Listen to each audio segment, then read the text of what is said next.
Paimon doesn't distinguish friend from foe, and there is clearly a limit to the Red Rope's power. That's why I loathe crowded areas.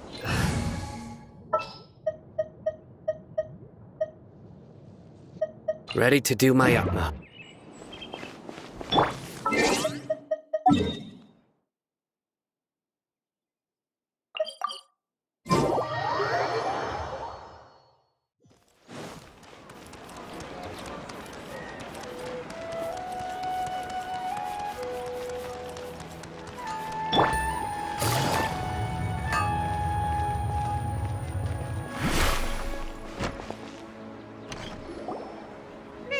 Paimon's trying to remember.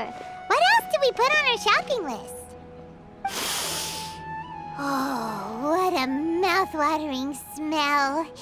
Paimon would know the aroma of biryani anywhere. Let's go get some. We can still add it to the list. Well, if it isn't the Traveler and Paimon. Wasn't expecting to see you here. Hello there. Oh, it's been quite a while. So you two are still hanging out together. Dia, didn't you say last time that you were gonna head back to the desert? I said I was going to resign from being her bodyguard, not that our friendship was over. We're still the best of friends. The Holmiyanis also still post jobs from time to time. Their pay is always generous, so me and the other mercs never pass them up. I told Dia to just stay at our place when she took one of those jobs a few days ago. My parents were delighted. They even said that it always felt like we were missing someone whenever Dia wasn't around. That sounds like something they would say, all right. They're always so welcoming. Anyway, the job is already taken care of, so I was gonna head back to the brigade as soon as I finished a little shopping. But the master kept insisting, and I ended up staying for another day. You can stay for as many days as you want, Dia. Father hasn't even gotten around to treating you to his best dishes yet. You know I'm not the kind of person to stay put in one place like that, my lady. Don't worry, though. There'll always be next time. What? She said they'll treat you to the best dishes! Paimon can't believe you can still refuse that! But wait. Didn't you say last time that you would take me on a trip to the desert? Why don't you just take me with you today, when you leave? There are so many places I still haven't visited yet. I'm sorry, my lady, but no can do. There's still a few things I need to take care of back at the brigade. Besides, the desert hasn't exactly been the most peaceful place lately. Oh, come on. Not this again. That's also what you said last time and the time before that. I know, I'm sorry. Just give me some more time, and I promise I'll plan the best trip ever for you. All right, fine. To be perfectly honest, it's not that I wanted to go, it's more like I feel like something is off about you lately. Ever since you first set foot on the estate a few days ago, you've been acting anxious and even paranoid. Have you been delaying our trip because you've run into some kind of trouble? Nah, are you kidding? You're worrying too much. Would you swear on that? Friends shouldn't lie to each other, you know. I wouldn't pry any further if you're willing to swear on what you just said. But if something really is bothering you, then just tell me. You know I'll help you however I can. Oh, looks like Dunyarzad was onto something. You're too perceptive, my lady. Seems I can't hide anything from you. I just thought that nothing good could come out of telling you about the messy happenings of mercenaries. Knowing too much only leads to more trouble. Mercenary life is a dog-eat-dog world where Mora reigns supreme. Everything operates on a completely different set of rules. That doesn't change anything about what I just said, though. We're still friends, and I can only support you if I understand what's bothering you. My lady, you're not gonna stop until you drag it out of me, are ya? All right, I'll share what I know. Let's go somewhere else first.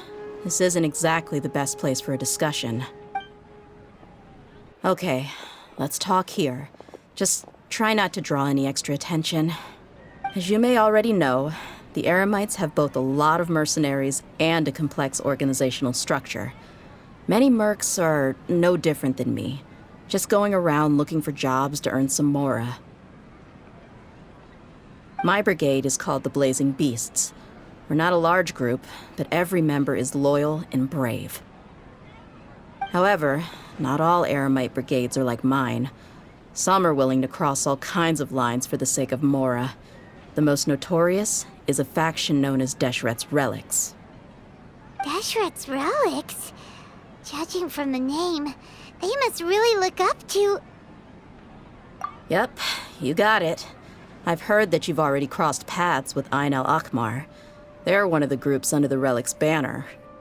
Oh, you mean the group that tried to sell us the Divine Knowledge Capsule? Yeah, they weren't friendly at all. Deshret's Relics is composed of many smaller brigades like Ain al-Akmar. The Relic's headquarters issues orders to all brigades under his control. On any other day, I would want nothing to do with them. Unfortunately, though, the brigade that's stirring up trouble now is none other than Dakan al-Akmar. Dakan? I think it means beard or something. Believe me, it's a really stupid name. I found it insufferable for years. Anyway, the real issue is that Dakan al-Akmar is led by my father, Kusela. Say what now? I think I'm starting to understand your anxiety now. But what did they do? I won't go into details, my lady, but they've been involved in a lot of violent incidents. We're talking hundreds. Hundreds? Yep. The scenes tend to be quite gruesome, too. They strip the victims of all their valuables before murdering them. Not only have they targeted merchant caravans and ordinary citizens, but other mercenary brigades as well. That's beyond terrible. They won't even spare their own kind. I don't know how Deshret's Relic sees it. All I do know is that Dakan al-Akmar has become more and more aggressive over the last few years. If I don't do something about them, then even my brigade or the people of Aru village could become their next target. I just wish I knew what's driven him to do this. Yeah. How can your father do such terrible things? I don't know. People change. He's always been pretty pathetic. But at least in the past, there were still a few lines that he wouldn't cross. That's setting the bar pretty low. I mean, if he was even remotely decent, then why would I have to leave the brigade and cut all ties with him? He was loud and foolish, with no real sense of purpose. Instead of doing anything useful, he spent most of his time drinking and chasing after women. Of course, the other brigade members were just like him. Their ruckus would go on night after night. Sounds like a nightmare. What about your mother? Did she ever step in to stop them? Unfortunately, I never knew my mother. I'm sorry, Dia. I didn't know. It's all right, my lady. That's pretty common in mercenary circles. Didn't I mention that my father was chasing after women? I was the result of one of those encounters with some random person. He told me that he wasn't sure who my mother was. And in any case, she never came to see me. He'd say, "You'll be fine as long as you remember to stick with Dad." But even then, he left most of the parenting to the brigade. The one thing I do remember is that he used to tell me stories. But the problem was that he had terrible taste. He only knew a few stories, and even those tended to be pretty stale. They were tales of desert warriors defeating dragons in the forest, or stories of mercenaries rescuing princesses from rebel armies. Sounds like your typical fairy tales. More or less, yeah. They were interesting maybe the first or second time around, but after about 20 repeats, they started to get a little dull. He seemed to think those stories were the best things ever, though. He was so into them that he'd call the whole brigade over and make them perform the whole thing as a play. Even the toys he gave me would all be story props. I'd get helmets, shields, and toy swords. It was only much later when I realized that the shows were more for him than they ever were for me. What an interesting guy. Yeah, I've always found him pretty childish, but that was something I could just shrug off. I had no reason to despise him. Until I grew up and learned the true face of Deshret's relics for myself. Looting, blackmail, violence, and fraud. They not only accepted such heinous acts, they would even openly boast about them. No one in the brigade was any kind of hero. Instead, my father and his cronies were more like the bad guys that needed to be taken down. Did they really think that as long as they didn't do any of that stuff right in front of me, I would never know? I think I can understand your feelings. The difference between perception and reality must have hit hard. Yeah, but don't worry, my lady. It's all water under the bridge to me now. I had a huge argument with my father and left that place behind for good. I'm not investigating them due to any bitter feelings I still have towards my father. I just want to protect those that are close to me.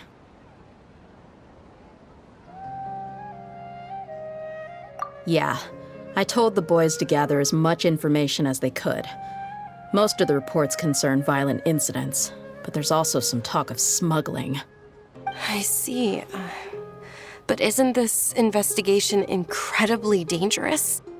It is, but every mercenary lives life on the edge. It's a lifestyle that I enjoy. That may be true, but it'll be impossible for those who care about you not to worry. Well, now you get why I didn't want to share any of this with you. What should we do? They both have valid concerns. Huh?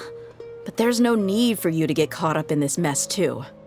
Well, he's super tough, so if he went into the desert with you, then Paimon bets the problem will be solved in no time.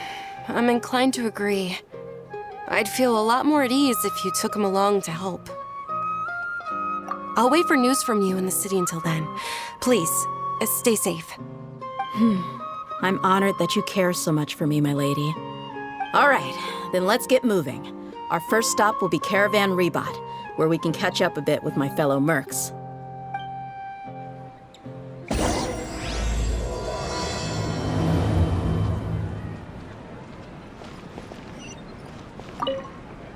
Please be careful.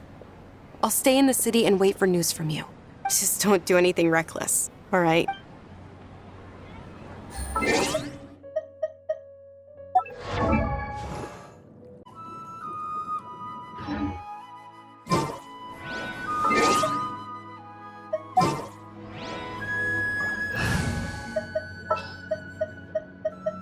I've been waiting for you. I sure hope they'll be okay. Please be careful. I'll stay in this. Just don't do anything reckless.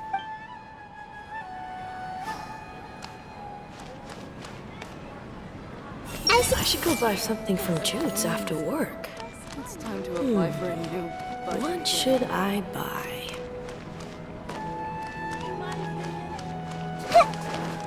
Everyone hold it. Why is the Academia buying so many rugs?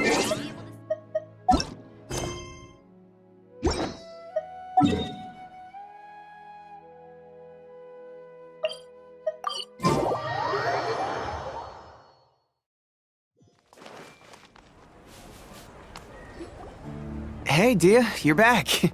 Are these two friends of yours? Oh, so you've already become like one of us then? Well, that's good to know. Anyway, since we've got a newcomer, let me fill you in on what the Khan al-Ahmar's been up to lately. They've become extremely aggressive. Apparently, even their own now have become acceptable targets. They even attack other relics brigades, just the same as any other mercenary brigade. Even the most ferocious beasts still protect their own. And it sounds like they've thrown that straight to the wind. That's right. Once they've collected enough loot off the other mercenaries, they sell it off to a different brigade, or turn to merchants on the black market. A portion of their profits is immediately exchanged for more food and weaponry to be used in their next violent operation. That's terrible. Yeah, and it really makes you wonder why they're so desperate for Mora. A few days ago, Isham and I trailed them for a while, and even disguised ourselves as merchants to conduct trade with them. We were able to learn a few things from the exchange. Rather than saying they're out to plunder and hoard Mora, it'd probably be more accurate to say that they're experiencing an internal power struggle. Wait, a power struggle? You heard me right. The vast majority of their victims are mercenaries from the other brigades of Deshret's relics. If their only goal was Mora, they could have gone after anybody. The targeted nature of their attacks points to a power struggle between the different brigades within the relics. That's the only plausible explanation we have. Unfortunately, we weren't able to find out anything more specific. It seems they're also trying to keep things under wraps. Oh, one last thing we discovered was that over the past few years, as the Khan al-Ahmar became more and more active, Deshret's relics as a whole became a lot weaker.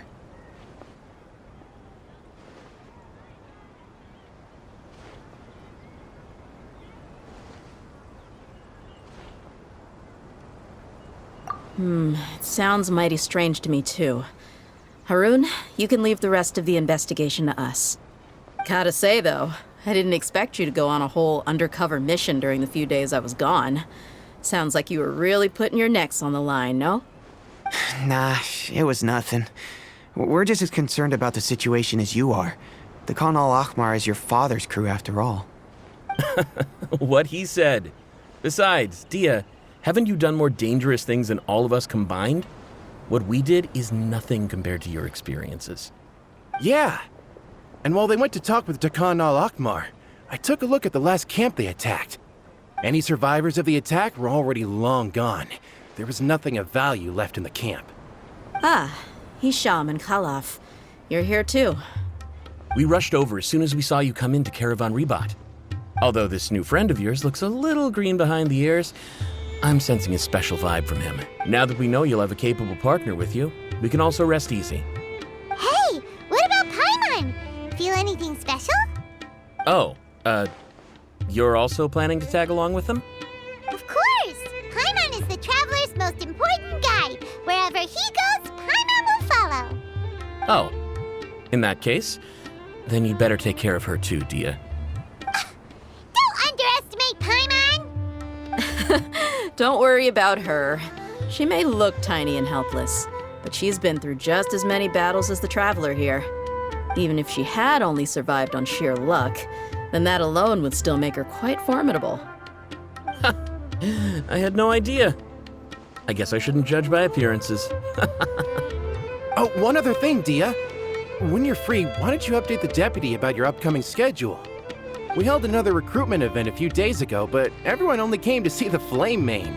You weren't around at the time, so people were pretty disappointed to only find our crew of rough, unkempt guys. The deputy put a lot of effort into the event, but it was basically for nothing. Only a few people chose to stay, and that really got to him. Sorry to hear that. I'll be sure to bring him some great liquor next time. I left in a hurry and I couldn't make it back in time for the event. Gotta admit, I can understand their disappointment, though. You're our brigade's main selling point, after all. Now, if only the deputy could figure out a way to bring a few more smoking hot members into our ranks. Keep dreaming. Remember the last time I invited a couple gals into the brigade? You all just froze up with your mouths gaping like a bunch of scarecrows. The awkward silence and weird expressions left quite the impression on them. They were originally interested in joining us, but after that, they both told me they were too uncomfortable to stick around. Hey, didn't we agree to never bring that up again? Huh? Wait, are you serious? Why have I never heard about this? I don't think you were part of the brigade yet. Are you kidding me? I missed a once-in-a-lifetime moment like that and you weren't even gonna tell me? All right. We can tell you about it later. Now's not the time. Hey, don't you try to change the subject. You and Hisham get your butts over here and tell me everything right now.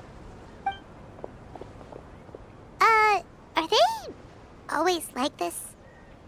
More or less. There aren't many rules or graces when it comes to mercenaries. We're used to just speaking our minds. If someone starts getting under your skin, you just yell right back at them. And if that doesn't put an end to it, then you just challenge them to a fight. But we also don't tend to take many things too seriously. Being direct and getting it all out of your system as soon as things come up is better than keeping everything bottled up, never talking about it. That's also why I never spare their feelings when I talk to them. If I want to laugh, I'll laugh. If I'm angry, then I'll unload on them. It's hard to stop once you get used to it. Though, I can never do that when I'm with the Homiyanis.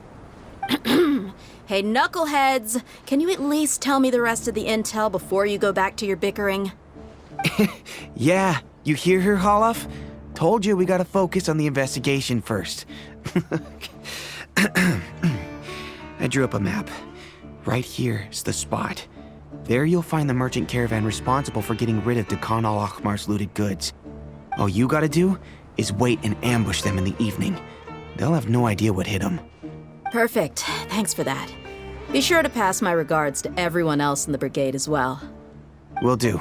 You stay safe, Dia.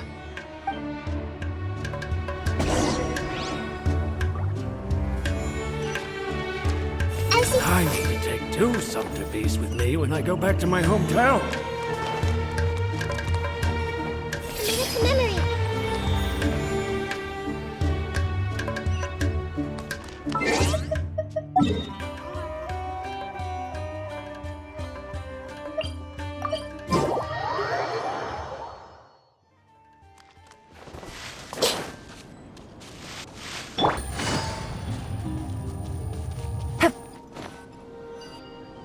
This should be the place. Let's find a spot to hide and bide our time. It's gonna come down to a fight one way or another, so let's all be careful. No need to worry. He knows his way around a fight. I'm not worried about that. What I meant is that we probably shouldn't go too hard on the enemy. After all, we still need to get information out of them.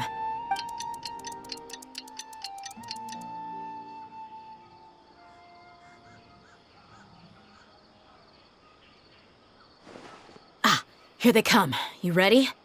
Let's not give them a chance to react and end.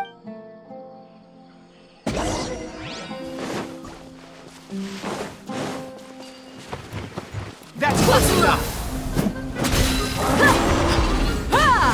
Take that!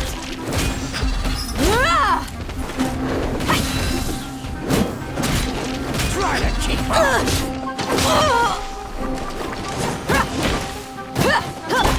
Share my knowledge. Take your truth! Where do you think you're going? No more tricks Busted. up your sleeve! Let's get it on!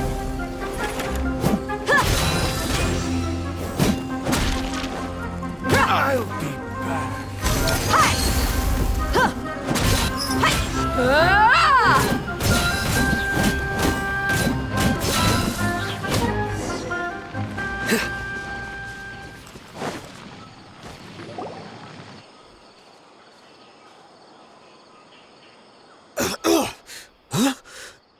You're the Flame Mane.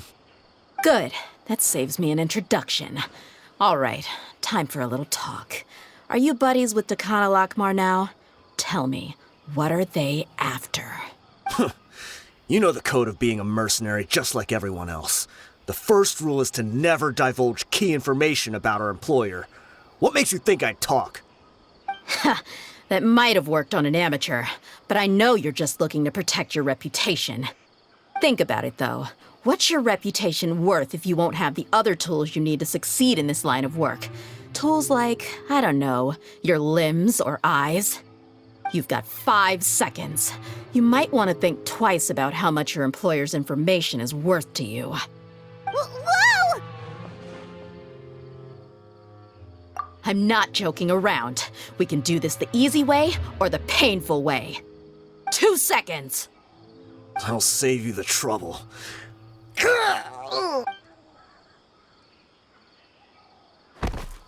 Huh? Are you crazy? He tried to bite off his own tongue. Quick, search the area for any first aid supplies. I definitely didn't expect him to go that far. Thankfully, the wound wasn't too deep, and he just passed out from the pain. But why would he be so extreme?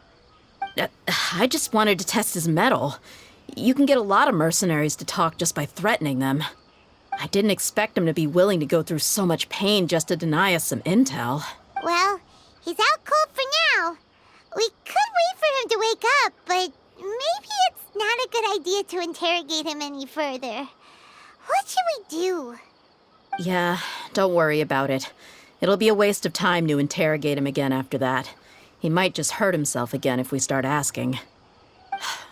There are lots of goods around here. Let's search the area. Maybe we'll be able to find something. I'm really sorry.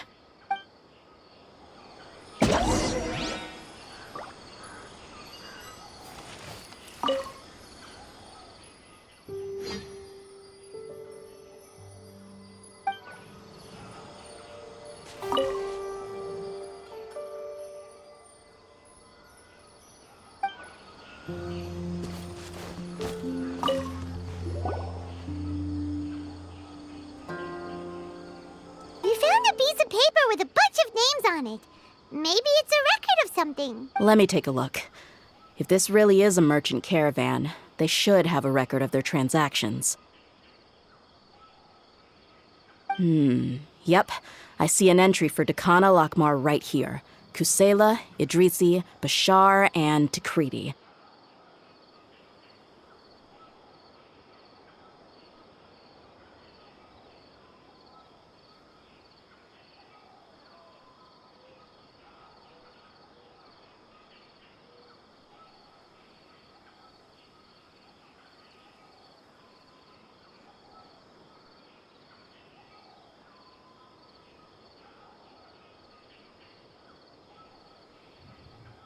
All familiar names. Dakana Lakmar has been trading for a hefty supply of food, weapons, and medicine. This caravan is just one link in their logistics chain. Once in the rainforest, the caravan will exchange the looted goods for Mora, and the funds will then be passed to a specific person. That person will then pack the caravan full of necessary goods, which will then be brought right back to Dakana Lakmar.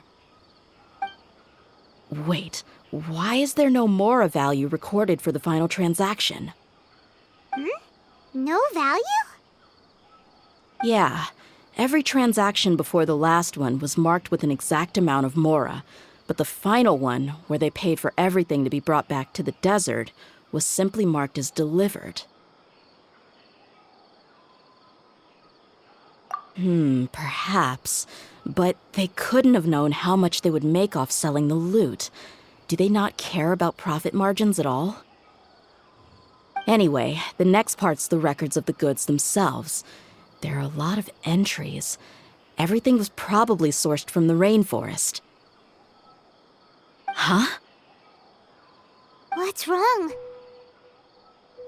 Shahzaman Homayani? Homayani? Could it just be another family with the same last name? I'd be surprised to find someone with the exact same first and last name. Shahzaman Homayani is Dunyarzad's father, and the head of the Homayani family. Just what the heck is going on here? I'm sorry, you're right. I'll consider what we found and not jump to conclusions just yet. But what this piece of paper confirms is that the Homayani family has been providing goods to Dakana Lakmar. What if the Homayanis have been kept in the dark and don't know they've been trading with Dakana Lakmar? That's a possibility, but if that was the case, why is this caravan specifically named Shahzaman as their person of contact?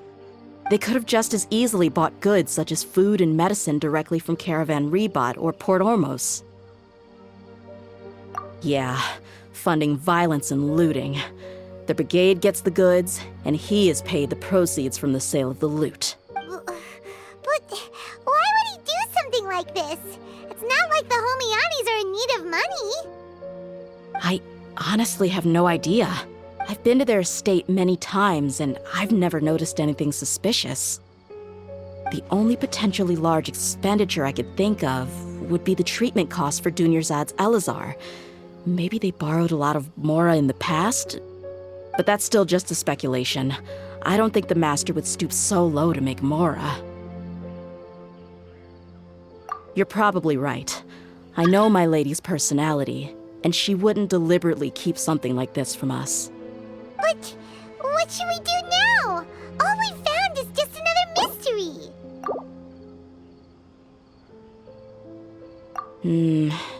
If you ask me, we already have no choice but to confront her about this.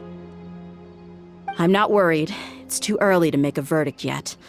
I still have faith in the Homayanis. Let's go find my lady again. We'll tell her everything and see if she's willing to lend us her support. If we're lucky, we can not only figure out the mystery of this paper, but also follow the trail of breadcrumbs to the people responsible at Dakan al-Akmar. Dia, are you sure this is the best decision? What if instead of getting the help we need, we just end up revealing everything we've discovered to the enemy? I've considered that possibility, but even still, I want to tell her what we found. I think I owe her that much. True friendship is built on trust. She showed genuine concern for me when we first brought up the topic. I can't repay her kindness with doubt and suspicion. That's not how I deal with people. You're right. Paimon wants to trust Dunyarzad too. Yeah. Let's pay another visit to Sumeru City.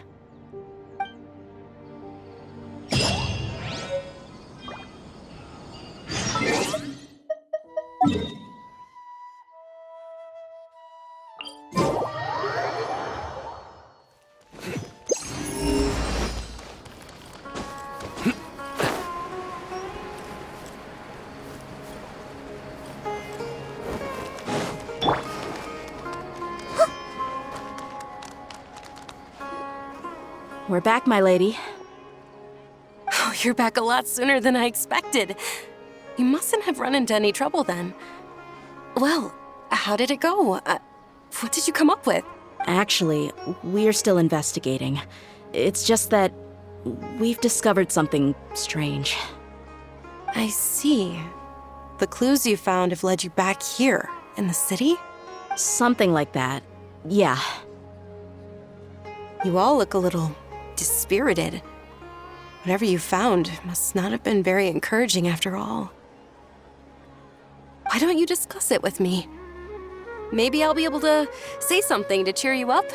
It's okay, my lady. It's not so much about me being upset with my father or anything like that. How should I put this? So something is wrong. Even the Traveler and Paimon have been uncharacteristically quiet. On any other day, Paimon would have already waved to me with a smile and shouted, "Dunyarzad, we're back!" So tell me, what happened? Well? My lady, please prepare yourself for what we're going to tell you next. It concerns the Master. The Master? You mean my father? Okay, I understand. Don't worry about me. I'll listen as attentively as I can.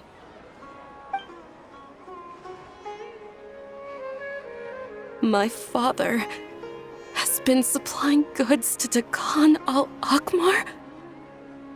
Yeah, it makes as little sense to us as it does to you. I've never doubted the Master's integrity, so I'm having a real hard time rationalizing how he could ever support an infamous brigade like them. Maybe he's not actually aware of the full story and just stumbled. I can't help but agree with the Traveler. Huh? You mean you feel the same way, Dunyarzad? Thank you for sharing all this information with me. Since you've told me everything you know, I should also tell you about some doubts that I've been harboring for quite a while.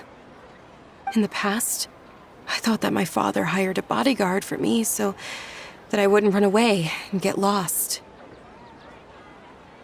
However, there are plenty of capable mercenaries in the Corps of 30. Why did my father go out of his way to hire Dia? About that. Well, the Homayanis really needed bodyguards, so they reached out to the Blazing Beasts. Later, the Master told me that I was one of the best mercenaries he'd ever seen, and that I should stick around to become one of his bodyguards. He offered me a pile of mora, so I just signed on. Well, but that didn't really answer my question. Just think about it. Why did my father specifically reach out to the Blazing Beasts? Maybe the Corps of 30 just didn't have anyone available, or maybe someone recommended us. I've never given it too much thought. I think I get what you're saying. You'd think none of this was a coincidence. Precisely. At first glance, nothing seemed strange or out of place. But there are many parts of the story that don't actually make any sense. If my father had always been in contact with Dakan al-Akmar, then it would make sense for him to bring Dia into our house. You mean the goal all along was to get Dia to be your bodyguard? No, that's too much of a stretch. I cut all ties with my father a long time ago. He has no control over my life anymore. But that still doesn't rule out the possibility that your father has still been trying to influence your life without you knowing. So, the Master was not likely an innocent victim in all of this? Sorry we put all of this on you so suddenly, Dunyarzad. It's okay, Paimon. I should actually be thanking you. Regardless of his reasons, if my father has truly been funding a violent group of mercenaries, then it's my duty to bring him back to reason. But is that really the right thing to do? My father has committed many atrocities and deserves all the punishment that he has coming to him. I have zero sympathy for him. You may call me an ungrateful child, but my feelings will remain the same. However, the Homayani family has treated me with nothing but generosity and kindness. If we decide to investigate this further, we could end up implicating the entire Homayani family. I would be biting the hand that's fed me over all these years. Dia. It's all right, Dia. If anyone were to ask, you could always just say that I'm the one who instructed you to get to the bottom of this. You don't have to do that, my lady. I'm not conflicted because I'm afraid of taking responsibility. Besides, you're the one we should all be worried about right now. Hey, it's still too early to give up hope. What was the thing about friendship again? Right, yeah, trust! You said that yourself, Dia. Besides, there's no point on getting all riled up before we've confirmed all the facts. Thank you, everyone. That makes a lot of sense. I guess I should always remember the trust that I've placed in people. In which case, my lady, could you ask the Master to come out and have a chat with us? Sure thing. I also hope he'll be able to give us a logical explanation. Let's meet at the usual place then. Usual place? Ah, right!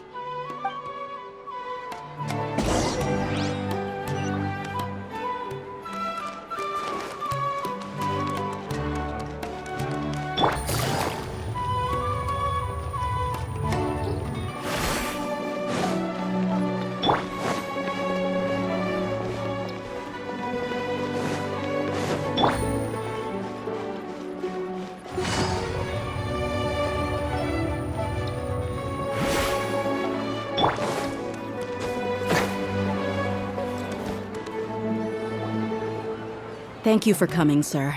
Please allow me to introduce these two. This is the Traveler, and next to him is his travel companion, Paimon. Ah, yes. My daughter has mentioned them from time to time. It's a privilege to finally meet them in person. But we may skip all the pleasantries for now. What is the important matter you wish to discuss with me today? Well, we wanted to bring this transaction record to your attention.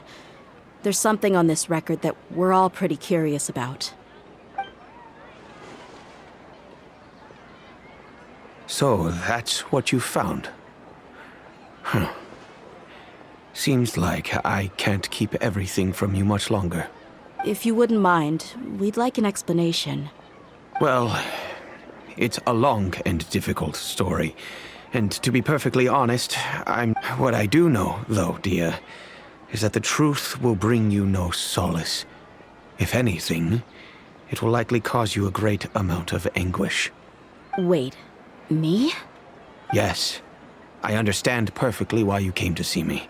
And I am touched by your collective commitment to do the right thing.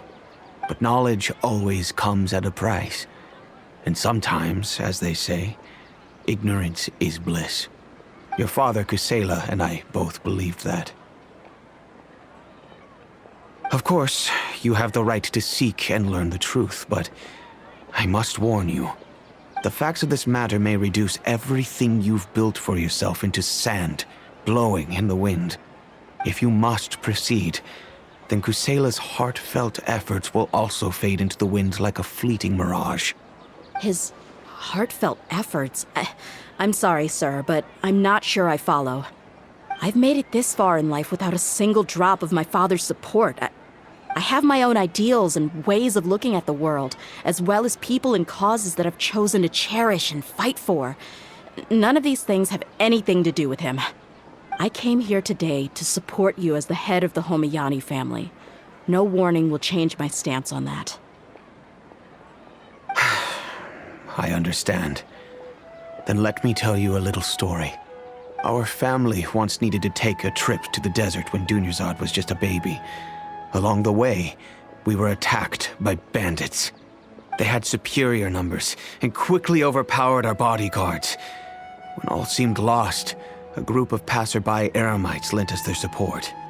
Those Eremites were Kusela's brigade, Dekan al-Ahmar. Kusela's men told me that the attackers were Eremite mercenaries, just like themselves. I was shocked. Why would Dekan al-Ahmar go so far to save us and not spare the fellow Eremites? Kusela was grinning and walked over to play with baby Dunyarzad. She was startled by his unfamiliar face and nearly started crying. Really? I never knew. He said that he had no particular reason to help us. He just took pity on us because he had a daughter about the same age. We started talking about our children, and I sensed that he was a devoted father. To repay his kindness, I hired his brigade to help out at our estate for a time and offered everyone generous remuneration. So, that's what happened. It was many years before I saw him again. I almost didn't recognize him the next time he came knocking on my door. The man I knew to be strong and healthy had been reduced to a shell of himself. He couldn't even walk anymore without his cane. So, what happened to him? He was perfectly fine when I left the brigade. I'm not too sure myself. The only thing that didn't change was his cheery disposition. He said there was absolutely nothing to worry about and that he had gotten into a fight. That was all. He then suddenly asked me if Dunyarzad, now that she had grown, would need a bodyguard of her own. At the time, Dunyarzad was going through a particularly severe bout of her Elazar. There was no need for her to have a bodyguard when she could barely leave the house. But he kept coming back to the topic. Come on, it never hurts to be safe. How do you know a bodyguard won't come in handy one day? I was completely lost at first, until he recommended the Blazing Beasts, and in particular, a mercenary named Dia. So he was the one who recommended Dia to you. Indeed. He didn't say it out loud, but it was clear that he saw Deshret's relics as an evil group who would eventually corrupt every member in their ranks. He was already beyond redemption, but he hoped that he would be able to detach his daughter from the vicious world of mercenary life.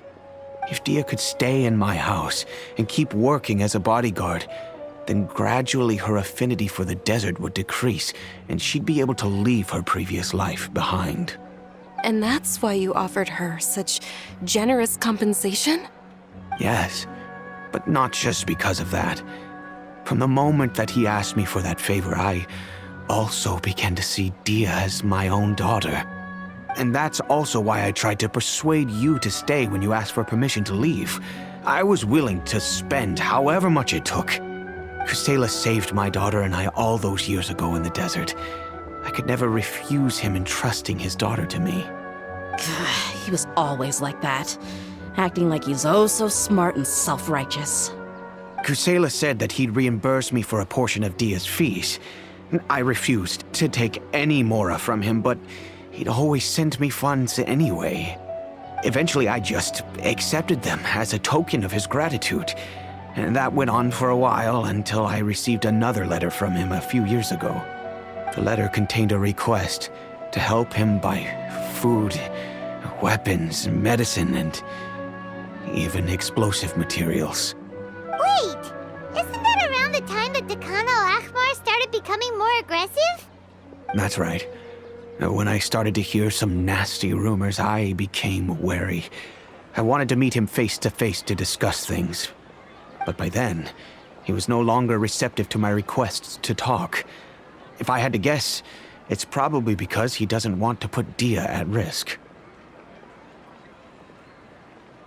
That thought occurred to me as well. I figured that he probably came to me for help because he had nobody else to turn to. After some deliberation, I decided to send him some food and medicine. I turned down all his requests for I am aware that even such a reduced gesture of support could lead to others coming to harm, but I could not simply reject his In the end, it probably was the wrong decision. I plugged my ears to the rumors and just chose a solution that made me feel If you can, please tell me where he is now. None of the things he's doing right now make any sense if he's just trying to keep me from getting tangled up in his world. If all he wants to do is steer clear of me, then maybe he shouldn't have brought me into this world in the first place. Oh no. Dia, please don't feel that way. I'm just angry because I can't wrap my head around any of his actions. Another way? I don't know. I knew him, and he was nothing more than a childish brute. I can't understand what's going through his head. But I guess you do have a point. We haven't uncovered the whole truth yet. We still need to figure out his exact actions and reasoning for these last few years. I'll do my best to help. Of course, anything between the two of you would need to be resolved between you and him alone. I don't know Kusela's exact whereabouts. Outside of supplying his brigade with some goods, I tried my best to avoid getting involved any further with him. However, there's a man on the list named Jawed. He used to be a mercenary in the desert and is now a member of the Corps of 30. He's responsible for supplying weapons and liaising with the Dakan al-Ahmar's merchant caravan. I think he should know Kusela's whereabouts. I've heard that he likes to have a few drinks alone and enjoy the cool wind at night outside the tavern. Maybe you'll be able to find him there. Understood. Thank you, sir. Then I guess this is bye for now. I'll stay and be with my father here. To be honest, I'm still a little dazed and haven't finished processing everything quite yet. My father has indeed done something wrong, but if I think about it, I'm also not sure if there was a right way to handle this problem. I feel like our only course of action is to turn everything we know over to the Corps of 30 and let them render judgment. Yes. I am prepared to accept whatever verdict they choose. It's time to face my mistakes.